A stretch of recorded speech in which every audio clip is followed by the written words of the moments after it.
Assalamu alaikum class 9th N1 and P1 boys and girls. I am your biology lecturer. Today 20th April 2020 our topic of discussion is summer vacation work. जैसा कि आप जानते हैं हम summer vacation work से related जो MCQ short question और long question है वो पढ़े हैं। तो फर्स्ट चैप्टर का जितना भी समर वेकेशन वर्क से रिलेटेड काम था वो हम कंप्लीट कर चुके हैं। अब हम सेकंड चैप्टर जो है सॉल्विंग अ बायोलॉजिकल प्रॉब्लम उसमें हम पढ़ रहे हैं समर वेकेशन वर्क के बारे में। तो जैसा कि आप जानते हैं हमने पिछले जो लेक्चर्स हैं कंसेक्टिव 2 लेक्चर्स उसमें हमने सेकंड चैप्टर के बारे में पढ़ा है। तो आज भी हम सब सेकंड चैप्टर के जो रिमेनिंग एमसीक्यूज़ हैं यानी ये एमसीक्यूज़ आपको कहाँ से मिलेंगे समर वेकेशन वर्क में चैप्टर नंबर 1, 2, 3 और 6 इनके अलावा जो फर्दर एमसीक्यू हैं चैप्टर के अंदर से जो एमसीक्यूज़ बनाए गए हैं एक्स्ट्रा एमसीक्यूज़ वो उन एमसीक्यूज़ में से जो सेकंड चैप्टर के एमसीक्यूज़ हैं उनको अलग करके आपको बताया जा रहा है ताकि आप चैप्टर वाइज इन्हें तैयार कर सकें। ठीक है, उसके बाद चैप्टर्स के अलावा अगर हमारे पास कोई एमसीक्यू रह जाएंगे तो वो भी हम सॉल्व कर लेंगे बाद में। ठीक है, तो आप साथ साथ अपने समर पैक पे समर वेकेशन वर्क पे भी इन एमसीक्यूज़ को सॉल्व करें ताकि आपको पता चल जाए कि किस सीक्वेंस से हम अपना काम कर रहे हैं। Okay, now go for your MCQs देखें। Multiple choice. वर्ड माला मीन, माला का क्या मतलब है? माला जो है वर्ड ये इटालियन वर्ड है। ठीक है, माला और एरिया जैसा कि आपने मलेरिया में पढ़ा था कि ये एक डिज़ीज़ है, मलेरिया इज़ अ डिज़ीज़। तो माला जो है उसका हाफ है मलेरिया का। ठीक है, यानी उनके स्पेलिंग्स का। तो मलेरिया जो है वो 2 वर्ड से मिलकर बना है, माला और एरिया। तो मलेरिया में से माला, माला means bad and area means air. It means कि जो माला है, माला का मतलब है bad. Next, which one is not a good hypothesis? इनमें से कौन सा गुड हाइपोथेसिस नहीं है? मस्ट बी टेस्टेबल यानी testable, must make be correct सही होना चाहिए, मस्ट मेक प्रिडिक्शंस प्रिडिक्शंस दे रहे हों, must be consistent with all available data, जितना भी डाटा है सारा उससे ये कंसिस्टेंट हो यानी उससे रिलेटेड हो। तो इसमें सिर्फ एक ही ऐसी चीज़ है, एक ऐसी प्रॉपर्टी है जो कि हाइपोथेसिस के लिए सही नहीं है, गुड नहीं है। वो है मस्ट बी करेक्ट, यानी ज़रूरी है कि वो ठीक ही हो। अब जैसा कि आप जानते हैं कि हाइपोथेसिस जो है, हाइपोथेसिस एक जनरल स्टेटमेंट है और ये स्टेटमेंट जब बनाई जाती है तो इसमें 50% चांसेस होते हैं कि ये करेक्ट साबित हो और 50% चांसेस होते हैं कि ये गलत साबित हो। इसलिए मस्ट बी करेक्ट जो है वो ऑप्शन इसके लिए ठीक करेक्टरिस्टिक नहीं है। तो सेकंड जो हमारा मल्टीपल चॉइस है उसका आंसर भी सेकंड ही है, मस्ट बी करेक्ट। ठीक है, और ये हाइपोथेसिस की प्रॉपर्टी नहीं है। Next, in 17th century dash was very suitable for curing malaria। Malaria को क्योर करने के लिए क्या चीज़ सूटेबल है, कौन सी ड्रग सूटेबल है? तो उसके लिए जो ड्रग सूटेबल है वो है क्विनीन, क्योंकि क्विनीन एक इफ़ेक्टिव ट्रीटमेंट था, एक इफ़ेक्टिव रेमेडी थी मलेरिया के अगेंस्ट। और ये 17th सेंचुरी से लेकर 20th सेंचुरी तक इसने अपना रोल प्ले किया बहुत ज़्यादा, और जितने भी मलेरियल पेशेंट थे वो क्योर हुए with the help of quinine. Cinchona bark में ही क्विनीन है, ठीक है। सिनकोना की जो बार्क है, सिनकोना बार्क, उसके अंदर क्विनीन है, और क्विनीन जो है वो इफ़ेक्टिव है फॉर क्योरिंग मलेरिया, ठीक है। मलेरिया एक डिजीज़ है जिसके बारे में हमने पढ़ा, डिटेल डिस्कशन की चैप्टर नंबर 2 में। तो उसी में ही, उस मलेरिया वाले जो टॉपिक है उसमें ही ये एमसीक्यू है कि 17th सेंचुरी में कौन सी ऐसी ड्रग थी जो कि मलेरिया को क्योर करने में सूटेबल थी। तो वो थी क्विनीन, जो कि सिनकोना बार्क के अंदर प्रेजेंट है, ठीक है। Next, control group contain. Control group में क्या होता है? जैसा कि आप जानते हैं कि जब हम एक्सपेरिमेंट्स करते हैं तो हम अपने एक्सपेरिमेंट्स में कंट्रोल्ड एक्सपेरिमेंट्स भी शामिल करते हैं। अब कंट्रोल ग्रुप एक्सपेरिमेंट्स में एक कंट्रोल ग्रुप होता है, एक एक्सपेरिमेंटल ग्रुप, ठीक है। तो कंट्रोल ग्रुप वो होता है, एक्सपेरिमेंटल ग्रुप वो होता है जिसमें हम वेरिएबल, कोई ना कोई वेरिएबल मिसिंग रखते हैं ताकि हम टेस्ट कर सकें अपने फर्दर जो फर्दर मटेरियल्स हैं, ठीक है, फर्दर वेरिएबल्स हैं, उनको टेस्ट कर सकें। लेकिन कंट्रोल ग्रुप में जितने भी मटेरियल हैं, इंग्रेडिएंट हैं, हर चीज़ वो कांस्टेंट होती है, यानी कंट्रोल ग्रुप का जो आंसर है वो चेंज नहीं होता। एक्सपेरिमेंटल ग्रुप में चेंजेस आती हैं। फिर एक्सपेरिमेंटल ग्रुप को कंट्रोल ग्रुप से कंपेयर किया जाता है टू वेरीफाई द रिजल्ट्स, ठीक है। तो कंट्रोल ग्रुप जो है, कंट्रोल ग्रुप में जितने भी क्वांटिटीज़ हैं वो सब कांस्टेंट होती हैं, आइदर दीज आर क्वांटिटीज़ और दीज आर अदर कंडीशंस, ठीक है। तो जो भी हो उसमें जो भी कंडीशंस हैं या कोई भी वैल्यूज़ हैं कंट्रोल ग्रुप में, वो सब कांस्टेंट होती हैं, चेंज नहीं होती हैं। यानी जब भी कंट्रोल ग्रुप का रिज़ल्ट होता है वो सेम रिज़ल्ट ही आता है। तो इसके लिए है option 4। Next, a litre of water dash then the litre of ethanol. तो ये एमसीक्यू जो है ये क्वालिटेटिव ऑब्जर्वेशंस में से है कि पानी, 1 लीटर पानी dash then 1 litre ethanol, heavier, lighter, cooler, hotter. तो ये है हैवियर। 1 लीटर जो वाटर है उसमें 1000 ग्राम्स होते हैं, और 1 लीटर एथेनॉल जो है उसमें 789 ग्राम्स होते हैं। तो अब 1000 ग्राम्स ज़्यादा हैं, इट मीन्स के जो 1 लीटर वाटर है वो हैवियर होगा then a litre of ethanol, ठीक है। क्वालिटेटिव ऑब्जर्वेशन, क्वालिटेटिव ऑब्जर्वेशंस में से ये एमसीक्यू सेट हुआ है, और ये मोस्ट इम्पॉर्टेंट है, ये बोर्ड में आता है।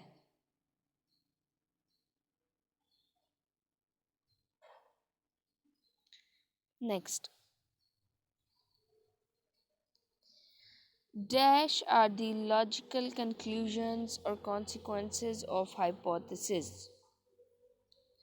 यानी किसे हम कहते हैं कि ये हाइपोथेसिस के लॉजिकल कंक्लूजन्स हैं, यानी जिसमें हमने इफ देन लॉजिक यूज़ करते हैं और लॉजिकल हम उसका रिज़ल्ट बनाते हैं। Although this is not result, लेकिन लॉजिकल बनाते हैं और जिसके बाद हम एक्सपेरिमेंटेशन करते हैं।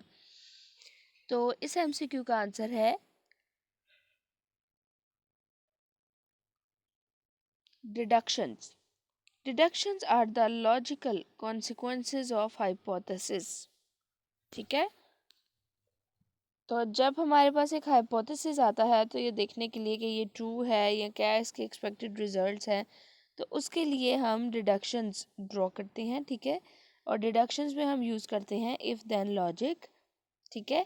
तो जब डिडक्शन हमारे पास बन जाती है उसके बाद वी गो फॉर एक्सपेरिमेंटेशन। तो इस एमसीक्यू का जो करेक्ट आंसर है वो है deduction, 4th। Next, mosquito cause malaria in sparrows. कौन सा ऐसा मॉस्किटो है जो कि मलेरिया कॉज करता है स्पैरोज में? Anopheles mosquito, Aedes mosquito, Culex या बोथ ए एंड बी?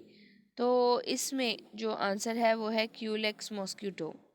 ठीक है, बिकॉज एनोफ्लीज जो है फीमेल एनोफ्लीज मॉस्किटो ये ह्यूमंस में मलेरियल डिजीज़ कॉज करती है। एडीज मॉस्किटो मलेरियल डिजीज़ को कैरी नहीं करता, ट्रांसमिट नहीं करता। ठीक है,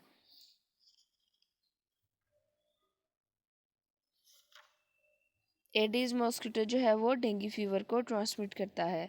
उसके बाद है क्यूलेक्स मॉस्किटो। तो फीमेल क्यूलेक्स मॉस्किटो जो है वो स्पैरो में डिजीज़ कॉज करती है।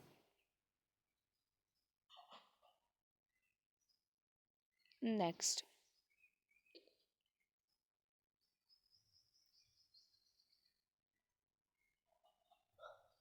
Equal sign show between two ratio. Equal sign दो रेशोज में क्या किस रिलेशन को बताता है? ठीक है, जब दो रेशोज में इक्वल साइन आता है तो वो किस रिलेशनशिप को बताता है? तो वो बताता है प्रोपोर्शन को। ठीक है, प्रोपोर्शन जो है, प्रोपोर्शन ये दो रेशोज के दरमियान आता है, दो रेशोज को कंपेयर करने के लिए, रिलेट करने के लिए या इक्वलाइज करने के लिए। ठीक है, तो जब इक्वल का साइन शो होगा बिटवीन टू रेशोज तो उस रिलेशनशिप को कहेंगे प्रोपोर्शन। अब प्रोपोर्शन में टोटल 4 क्वांटिटीज़ होती हैं, यानी जब दो रेशोज़ होंगी तो एक रेशो में 2 क्वांटिटीज़ होंगी और दो रेशोज़ में 4। और अगर इन 4 में से 3 क्वांटिटीज़ नोन हैं तो एक क्वांटिटी को हम खुद से फाइंड आउट कर सकते हैं। तो इस 8th MCQ का आंसर है सेकंड ऑप्शन, प्रोपोर्शन। नेक्स्ट हमारे पास extensive question. Summer vacation work में जो एक्सटेंसिव क्वेश्चन है, लॉन्ग क्वेश्चन है, वो हमारे कंप्लीट हो चुके हैं। ठीक है, तो अब आप इसकी चैप्टर के जो एक्सरसाइज है, सेकंड चैप्टर की एक्सरसाइज, उसके लॉन्ग क्वेश्चन वो भी आप साथ प्रिपेयर करेंगे और जब आपका टेस्ट होगा तो उसमें ये जो क्वेश्चंस हैं ये भी ऐड होंगे। ठीक है, होप यू अंडरस्टैंड। आपने एमसीक्यूज़ को अच्छी तरह से अंडरस्टैंड किया होगा। एमसीक्यूज़ आपके ये जो सेकंड चैप्टर है इसके अब कंप्लीट हो चुके हैं। एक्सरसाइज एमसीक्यूज़ भी, समर वेकेशन एमसीक्यूज़ और चैप्टर के इनसाइड से जो एमसीक्यूज़ है। ठीक है, तो अब हम जाते हैं, अब हम पढ़ते हैं इसके लॉन्ग क्वेश्चंस के बारे में। अब इनके लॉन्ग क्वेश्चन के लिए आप आए पेज नंबर 30 पर। Take out your biology books, page number 30।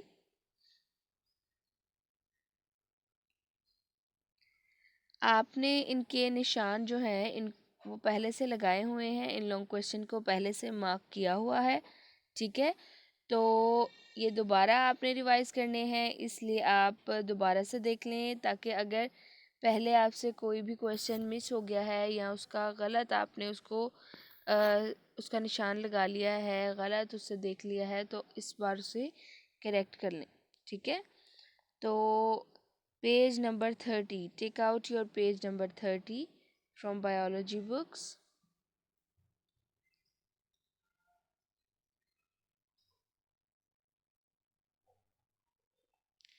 Understanding the concepts, ये आपके लॉन्ग क्वेश्चन है। पहला लॉन्ग क्वेश्चन है, describe the steps involve in biological method taking malaria as an example.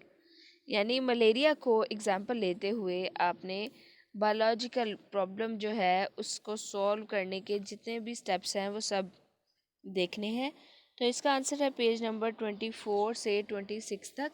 ठीक है, तो मेनली आप ऐसा कर सकते हैं, जैसे अगर आप बुक पे देखें तो पेज नंबर 23 24 पर फर्स्ट बायोलॉजिकल प्रॉब्लम है, 25 26 पर सेकंड बायोलॉजिकल प्रॉब्लम।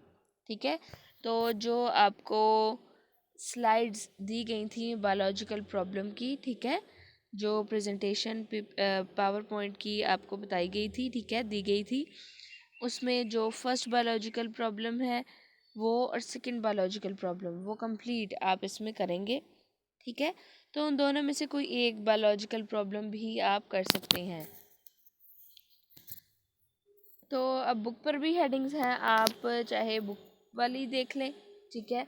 अगर आपने बुक से नहीं करना तो आप वो जो पावर पॉइंट वाली स्लाइड्स हैं वो भी कर सकते हैं, क्योंकि वो बुक के अकॉर्डिंगली ही बनाई गई हैं, ठीक है।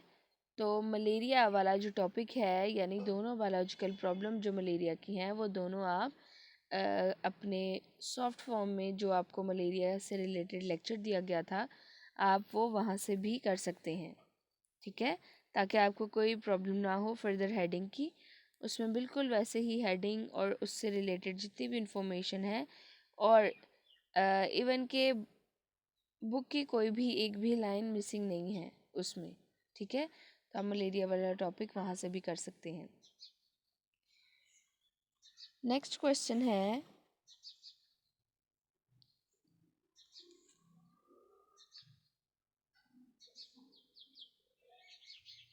if a test shows that some people have plasmodium in their blood but they do not show any symptoms of malaria, what hypothesis would you formulate to answer this problem, ठीक है। ये second आपका question है कि अगर एक person है, एक पीपल में शो हुआ है प्लाज्मोडियम उसके ब्लड में, ठीक है, लेकिन उसमें मलेरिया का कोई भी सिम्टम नहीं है, तो इसके लिए क्या हाइपोथेसिस आप बनाएंगे। तो उसके लिए take out your page 24। Page number 24 के लास्ट पैराग्राफ की third last line, plasmodium is in the blood of healthy people was in incubation period. ये आपकी हाइपोथेसिस है, ठीक है।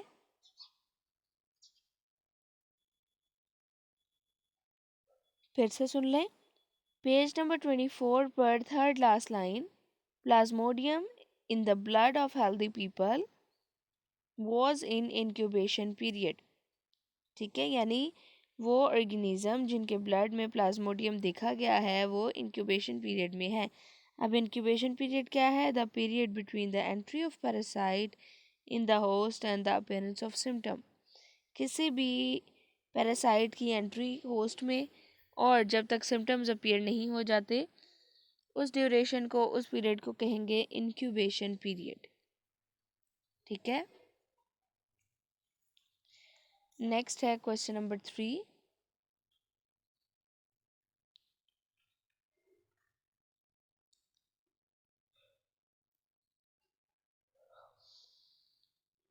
Question number 3, how the principles and of ratios and proportions are used in biological method।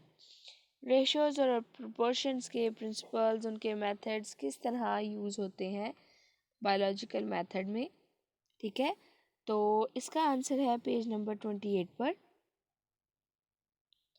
Take out your page number 28।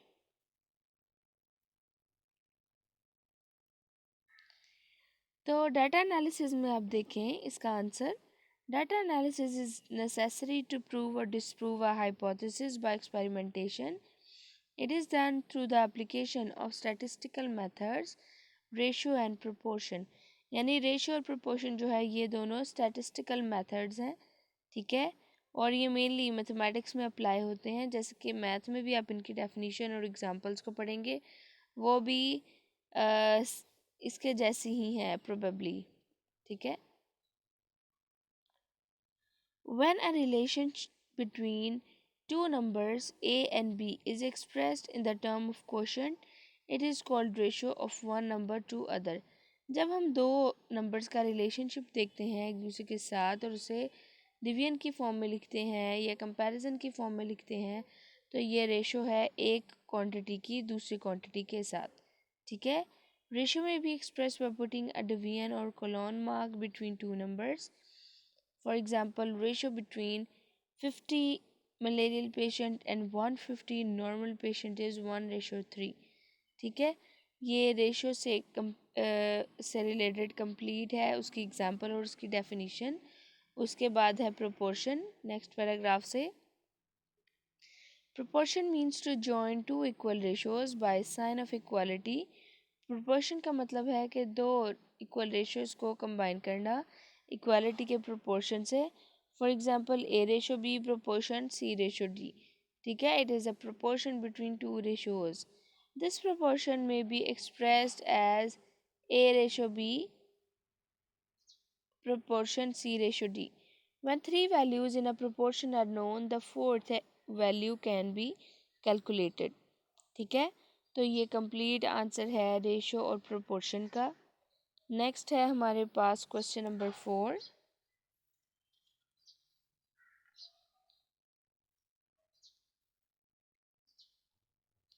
Question number 4 है justify mathematics as an integral part of scientific process. ये आपने justify करना है कि mathematics जो है वो integral part है, इम्पॉर्टेंट पार्ट है साइंटिफिक प्रोसेस का। तो उसके लिए आप आएँ पेज नंबर 28 पर।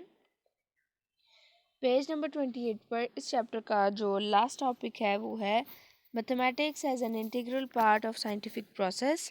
तो ये आप कंप्लीट करेंगे। Biological method also involves the use of applied mathematics to solve biological problems. Major biological problems in which knowledge of mathematics is used include gene finding, protein structure, protein-protein interactions. Bioinformatics refers to the computational and statistical techniques for the analysis of biological data. तो ये complete paragraph है जो कि इस question का answer है कि mathematics as an integral part of scientific process. अब इस पॉइंट के लास्ट पे मैंने जो डेफिनेशन पढ़ी है बायोइन्फॉर्मेटिक्स की, वो मोस्ट इम्पॉर्टेंट है और रिपीटेड है बोर्ड में, तो आपने ये अच्छे तरीके से याद करनी है। ठीक है, और आज हमारा ये सेकंड चैप्टर जो है ये भी कंप्लीट हो गया है। नेक्स्ट कल से हम इंशाल्लाह 6 चैप्टर का पढ़ेंगे। ठीक है, तो कल से हम स्टार्ट करेंगे chapter number 6 enzyme. After then हम लास्ट पे चैप्टर नंबर 3 जो है उसको कंटिन्यू करेंगे। ठीक है, hope you understand class. If you have any question you can ask. Thank you, take care.